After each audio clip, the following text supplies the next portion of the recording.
Comentários sobre o Viver, Volume 3. Diálogos sobre a Vida. Livro de Jiddu Krishnamurti.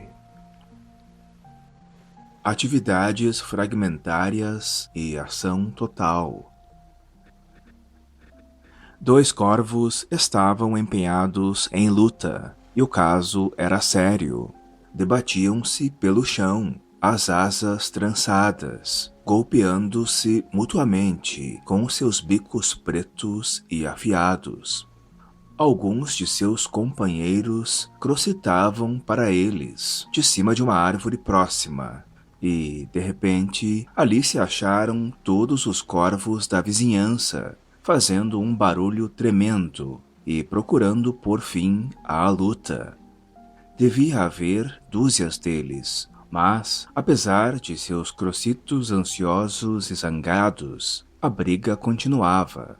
Um grito nosso não os deteve, mas um forte bater de palmas afugentou-os todos, inclusive os lutadores, que continuaram a investir um para o outro por entre os ramos das árvores circundantes. Mas o caso estava liquidado. Uma vaca preta amarrada a uma estaca, que estivera a olhar placidamente para os lados em que se travava a luta, prosseguiu pastando. Era um animal pequeno, como soem ser as vacas, e muito amigável, de olhos grandes, límpidos. Veio pela estrada um cortejo fúnebre, meia dúzia de automóveis encabeçados por um carro funerário, onde se via luxuoso ataúde, muito lustroso e com guarnições de prata. Chegados ao cemitério, todos desceram dos carros e o ataúde foi lentamente conduzido até a cova, cavada de manhã cedo. Deram 2 voltas ao túmulo, depositando depois com muito cuidado o esquife sobre 2 fortes tábuas colocadas transversalmente sobre ele. Todos se ajoelharam, enquanto o sacerdote pronunciava a bênção, e depois foi o esquife baixado devagarinho a seu pouso final. Houve longa pausa. Depois, cada um lançou para dentro um punhado da terra fresca da escavação, e os coveiros, com suas tangas de cores vivas, começaram a jogá-la com paz para dentro da cova, enchendo-a rapidamente. Uma coroa de flores brancas, já a murcharem ao sol ardente, foi depositada sobre o túmulo, e a comitiva se retirou solenemente. Chovera recentemente, e o capim, no cemitério, apresentava-se intensamente verde. Ao redor havia palmeiras e bananeiras, e arbustos floridos. Era um lugar aprazível, e as crianças costumavam brincar na grama, debaixo das árvores, onde não havia covas. De madrugada, muito antes do nascer o sol, havia abundante orvalho sobre a grama e as altas palmeiras se recortavam no céu estrelado. A brisa do norte soprava fresca, trazendo consigo o apito prolongado de um trem distante. Tudo mais estava muito quieto. Não se viam luzes nas casas próximas, e ainda não se começara a ouvir o estrondear dos caminhões na estrada. A meditação é a florescência da bondade, não é cultivo da bondade. O que se cultiva nunca perdura, acaba-se, e tem-se de começar de novo. A meditação não é do meditador. O meditador conhece a técnica do meditar. Ele pratica, controla, molda, luta, mas essa atividade mental não é a luz da meditação. A meditação não é construída pela mente, ela é silêncio total da mente, em que não existe o centro da experiência, do conhecimento, do pensamento. Meditação é ação integral, sem um objeto em que o pensamento se deixa absorver. O meditador não pode, jamais, conhecer a excelência da meditação. Já não era moço aquele homem, muito conhecido por seu idealismo político e suas boas obras. Fundo em seu coração, ocultava-se a esperança de descobrir algo superior a essas coisas. Mas ele era um desses homens para quem a ação virtuosa constitui um indício de bondade. Estava sempre envolvido em trabalhos de reforma, que considerava como o meio de se atingir a meta final, o bem da sociedade. Singular mistura de piedade e atividade, vivia ele fechado na concha de seu muito racional modo de pensar. Entretanto, qualquer coisa lhe fora sussurrada de fora. Viera acompanhado de um amigo, devotado como ele à reforma social. O amigo era baixo, vigoroso, com um ar agressivo, porém controlado. Devia ter percebido que a agressividade não é a maneira correta de agir, porém não conseguia dissimulá-la inteiramente. Ela transparecia no seu olhar e mostrava-se, inconscientemente, no seu sorriso. Enquanto estávamos ali sentados, naquela sala, nenhum deles parecia notar a delicada florinha que uma brisa passageira jogara para dentro, pela janela aberta. Jazia no chão, ao sol. Meu amigo e eu não viemos aqui para discorrer sobre ação política. Começou o primeiro deles. Sabemos muito bem o que pensais a esse respeito. Para vós, ação não é atividade política, reformadora ou religiosa. Só há ação, ação total. Porém, em geral, nós não pensamos dessa maneira.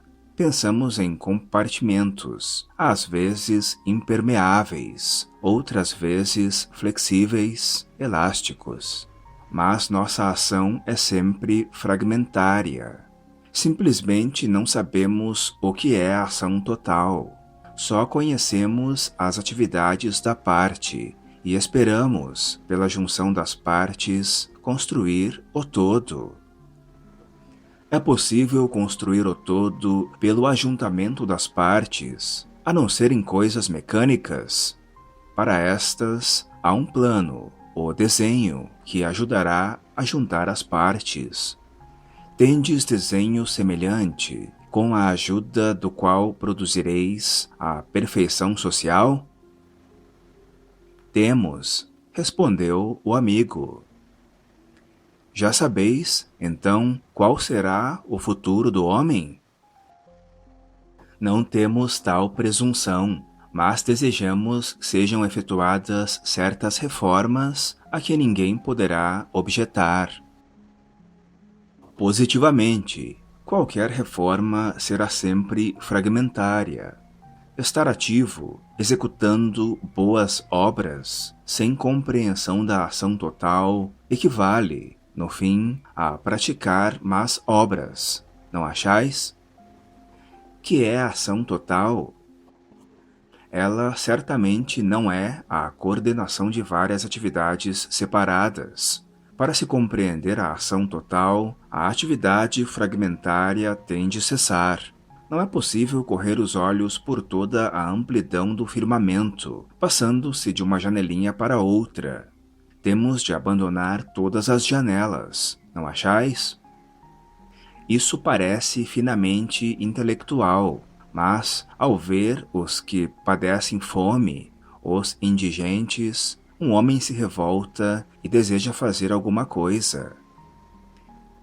E isso é naturalíssimo, mas a mera reforma torna sempre necessárias reformas adicionais. E prosseguir com essas diferentes atividades fragmentárias, sem compreensão da ação total, parece-me muito nocivo e destrutivo. Como chegaremos a compreender essa ação total a que vos referis? Perguntou o outro. Em primeiro lugar, é claro, devemos abandonar a parte, que é o grupo, a nação e a ideologia.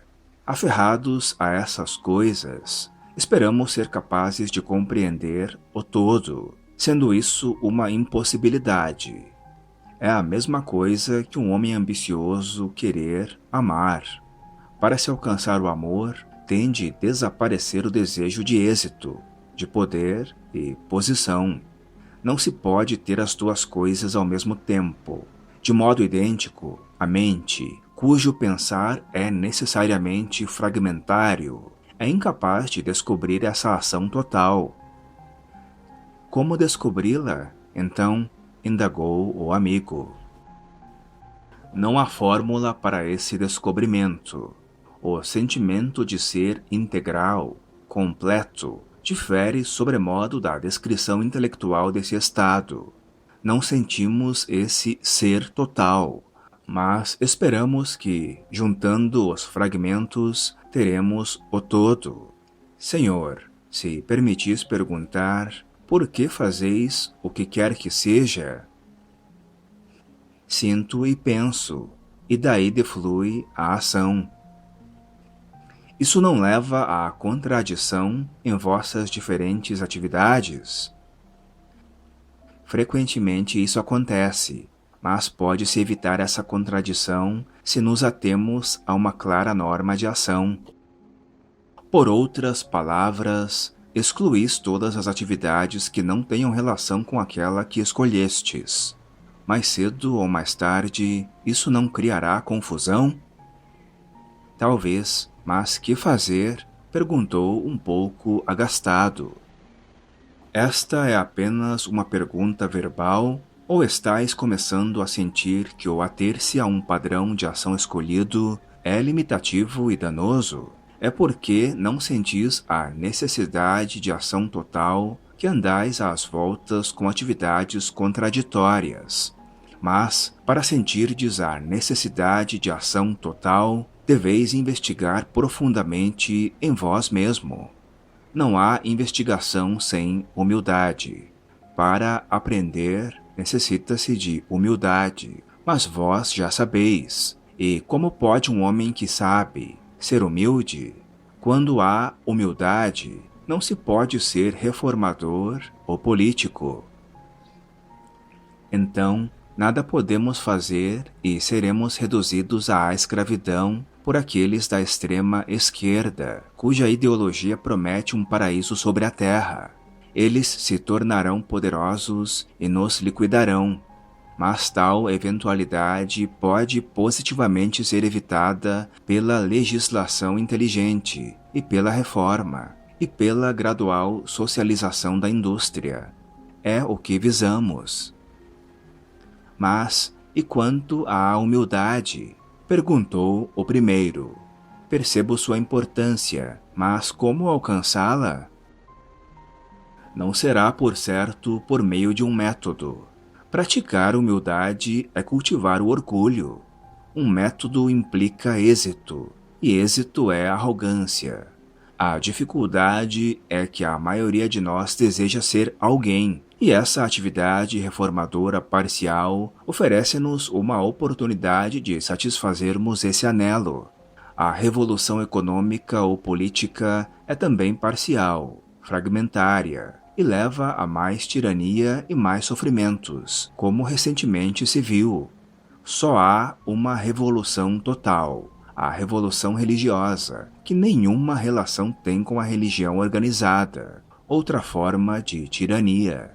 Mas por que não existe humildade? Pela simples razão que, se fôssemos humildes, nada poderíamos fazer, afirmou o amigo. A humildade é para o recluso e não para o homem de ação. Vê-se que não vos afastastes de vossas conclusões, não é verdade? Entrastes com elas e com elas saireis. E pensar partindo de conclusões não é pensar absolutamente. Que impede a humildade? Perguntou o primeiro.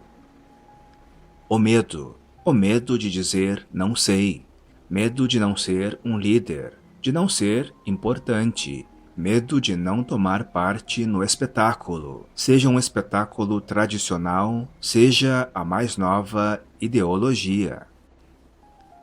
Eu tenho medo? Perguntou pensativamente. Pode outra pessoa responder a esta pergunta? Não deve o indivíduo descobrir por si mesmo a verdade contida na questão? Suponho que, por me achar há tanto tempo em posição de evidência, acabei me convencendo de que as atividades que exerço são as únicas boas e verdadeiras. Tendes toda a razão. Verifica-se, de fato, uma certa modificação e ajustamento de nossa parte, mas não ousamos pensar muito profundamente, pois desejamos ombrear com os líderes, ou pelo menos ser partidários deles. Não queremos ficar esquecidos. Tudo isso, por certo, indica que não estás realmente interessado no povo, porém em ideologias, planos e utopias. Não amais o povo, nem sentis compaixão por ele. Amais a vós mesmo, através de vossa identificação pessoal com certas teorias, ideais e atividades reformadoras. Vós subsistis, revestido de uma diferente respeitabilidade. Ajudais o povo em nome de alguma coisa, em benefício de alguma coisa. Em verdade, não vos interessa ajudar o povo, porém, sim, favorecer o plano ou essa organização que afirmais se destina a ajudar o povo. Não é aí que reside vosso verdadeiro interesse? Ficaram em silêncio e retiraram-se.